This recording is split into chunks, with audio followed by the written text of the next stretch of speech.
Brother Blyden just went through a little bit of the history. But as a Rastafari community, we are often treated as if we don't belong, as if we don't have a right to be here, as if our rights can easily be trod upon. Let me begin with the words of Sir Lyndon Pinland, the architect of this nation, speaking at the National Conference on Independence. Living as we are on these islands, we are children of the sea. We are one family. As our islands are part of God's great universe, we are children of the universe, no less than the trees and the stars. Yes, we do have a right to be here. And whether or not it is clear to all of us, the universe is unfolding as it should. The words of Sir Lyndon. We are here today to say that as the Rastafari community, we have a right to be here. And we need to have the Constitution reflect that. The Rastafari community has had a long history of being oppressed, as it was mainly comprised originally of young, black, poor youth. It began as a desire to reconnect with their African identity, but burgeoned into an African cultural movement.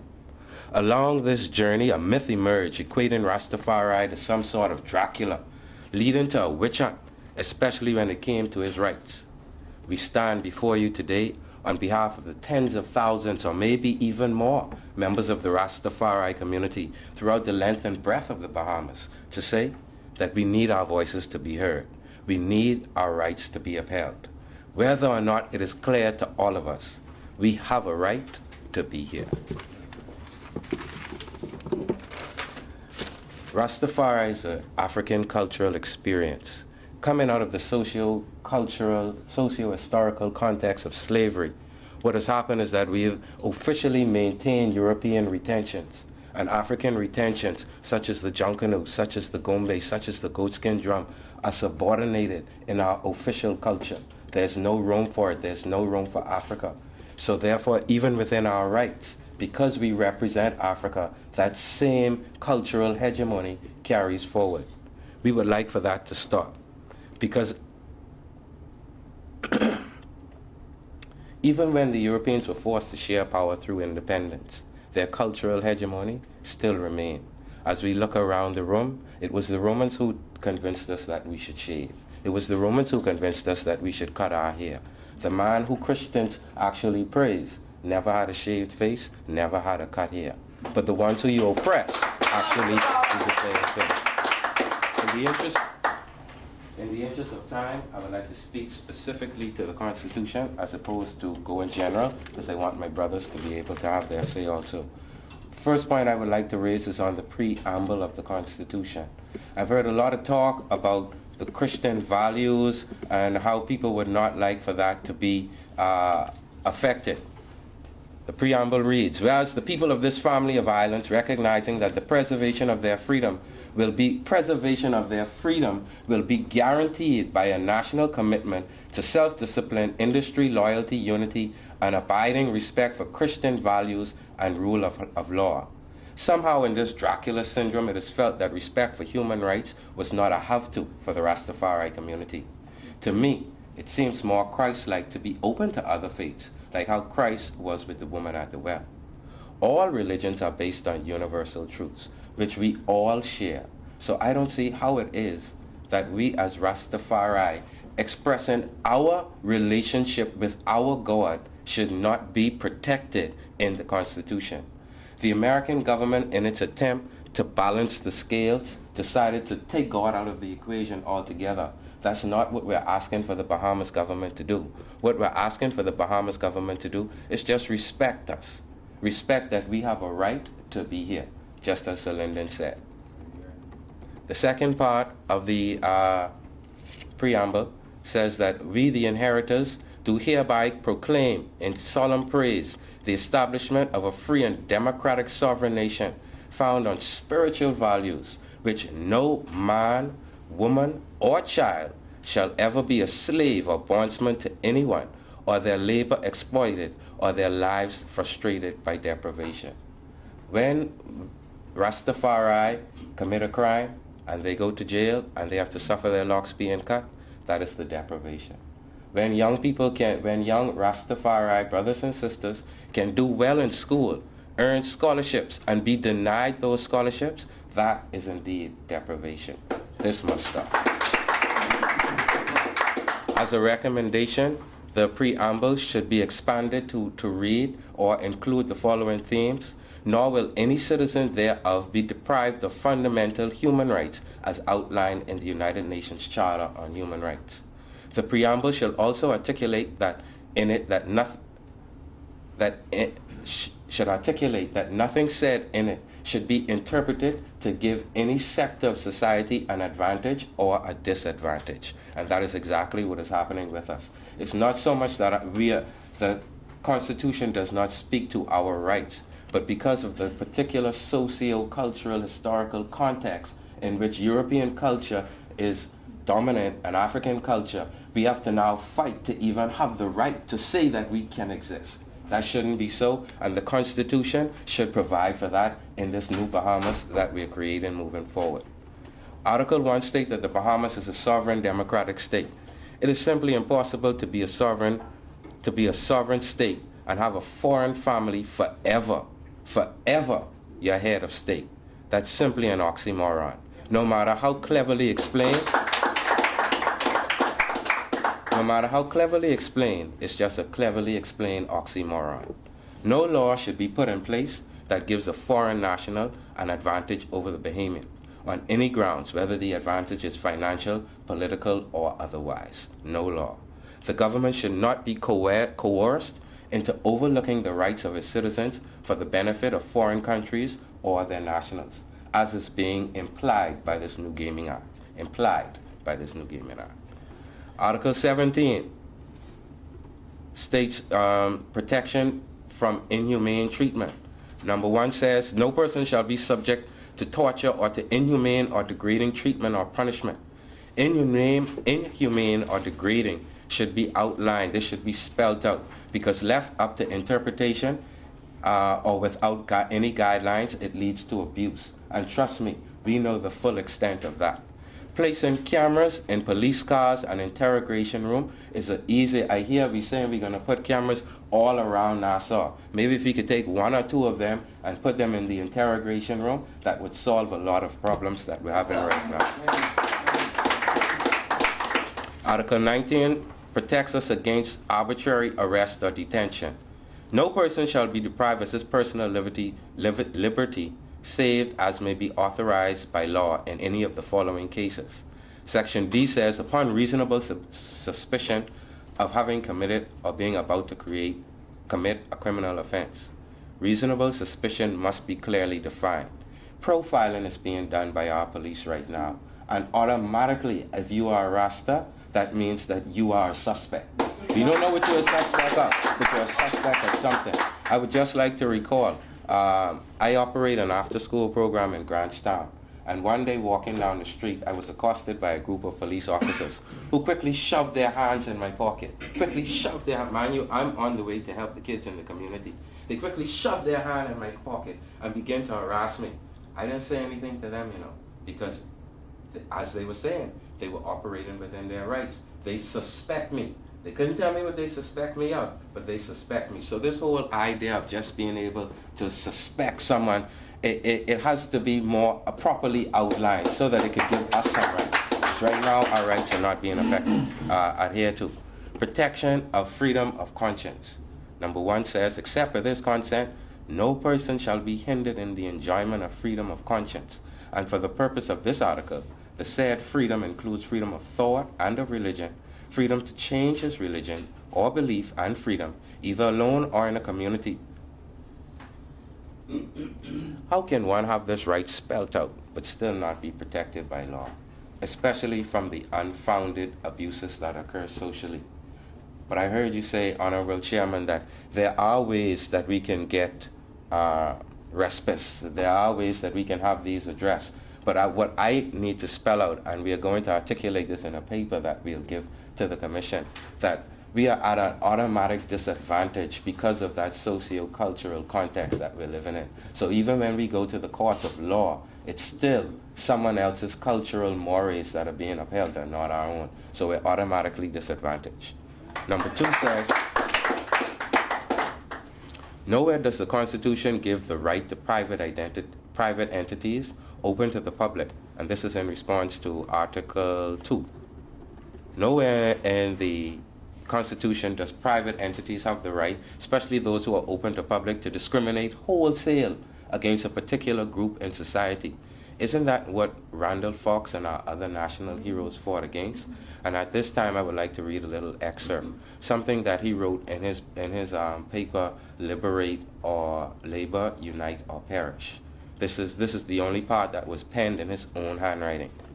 I, Randall Fox, being of sound mind, do hereby firmly resolve that I shall hereafter let every thought, every act of mine be decided and weighted in the scale of human values, so that whatever I may do may benefit not only 1 or 2 individuals, but humanity at large.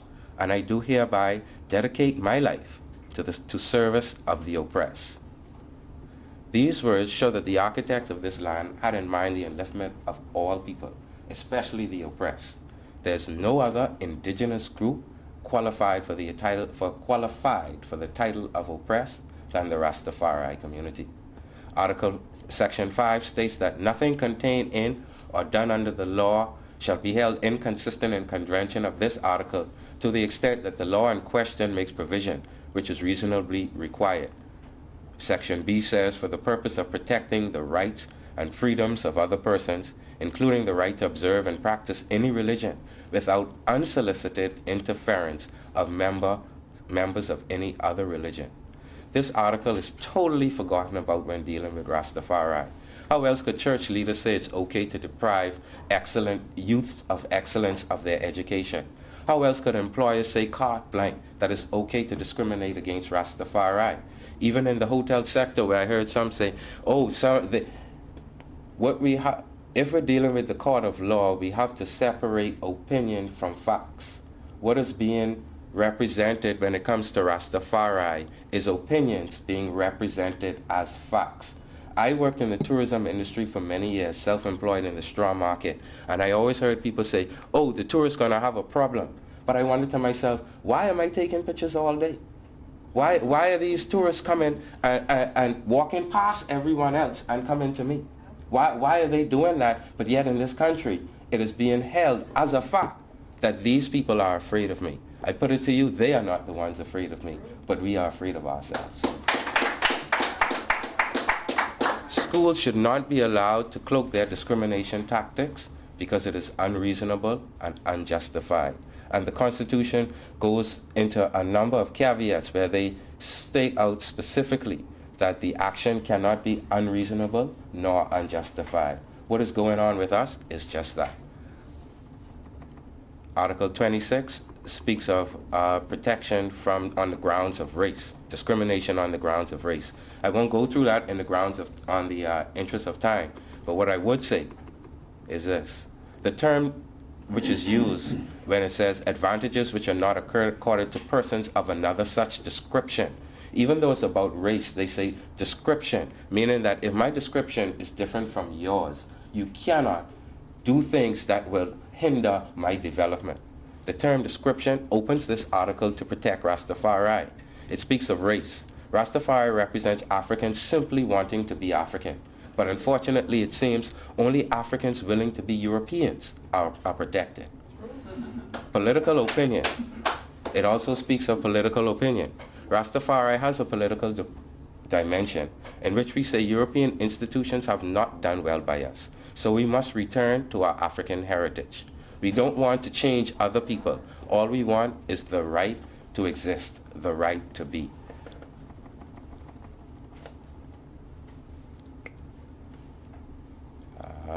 I'm trying to run through this in the interest of time. Okay, we'll go with this one. Section D of the same article, Section D3, whereas persons of any such description for this article may be subject to any disability or restriction or advantage which having regards to its nature or to special circumstances. Here is where the African socio-cultural influence is ignored in the court of law, and European traditions and mores are upheld. As Rastafari, and not just us, it's the disabled, it's the what do you call it, the Muslims. There are a number of minorities that have developed since and burgeoned since independence, whose rights are not protected by the Constitution, simply because the Constitution and even independence operates on a theme of we have to protect the majority from a minority that may control the institutions. That's been the spirit that the Constitution has come in. What that has done, even though that has worked for some development, what that has done is excluded the minorities and forced us to now have to fight for rights. That, I think, giving us our rights is the next chapter in moving the Bahamas forward. I saw the chairman going over to Priest Blyden, so I will end there to allow my other brother to have a little say. But thank you for your time.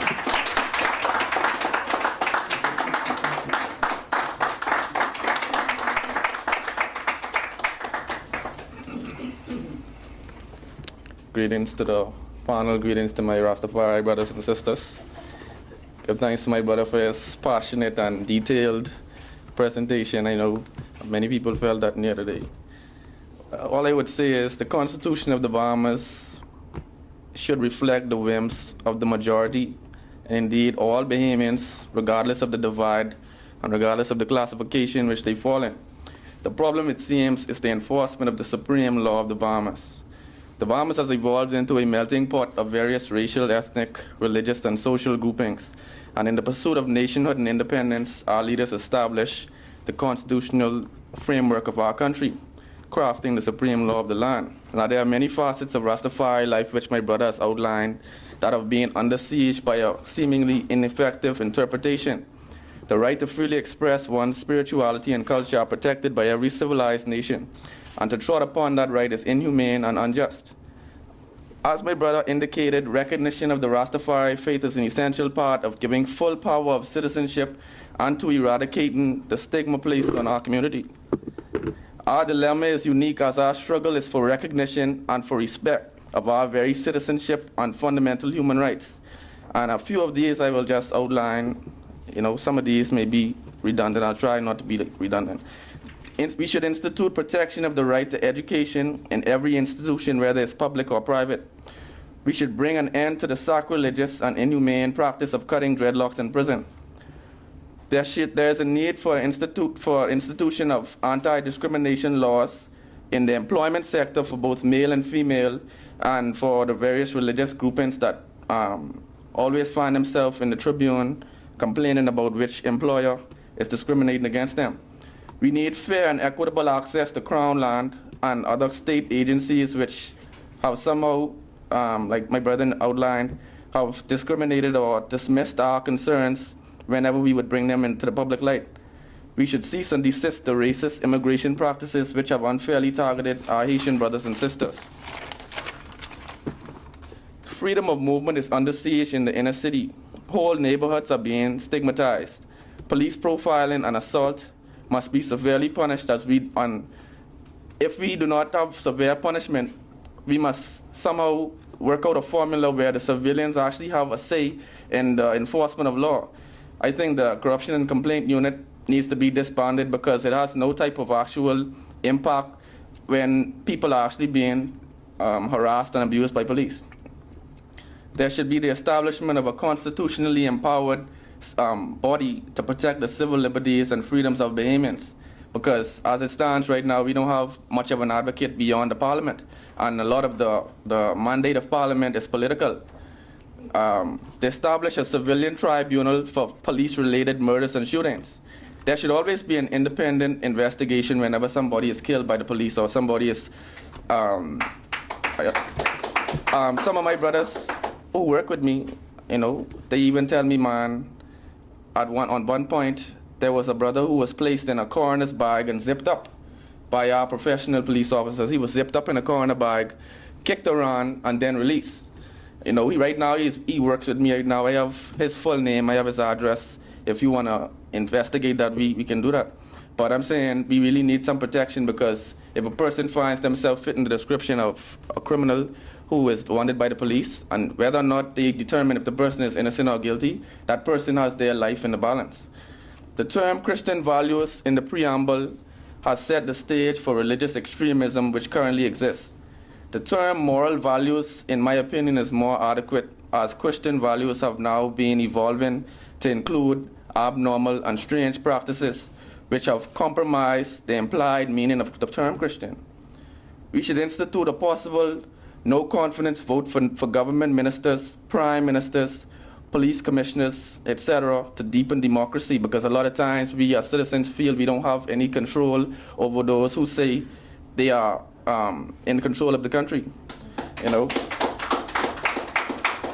Also, I think we should establish diplomatic relations with African nations in order to broaden our scope and not rely so much on the foreign powers that are primarily European nations. You know, the Constitution should outline the recourse available to the citizens in the event of a bad representation. And I think most of the other issues have been adequately covered by my brothers. And I thank you for your time. Thank you.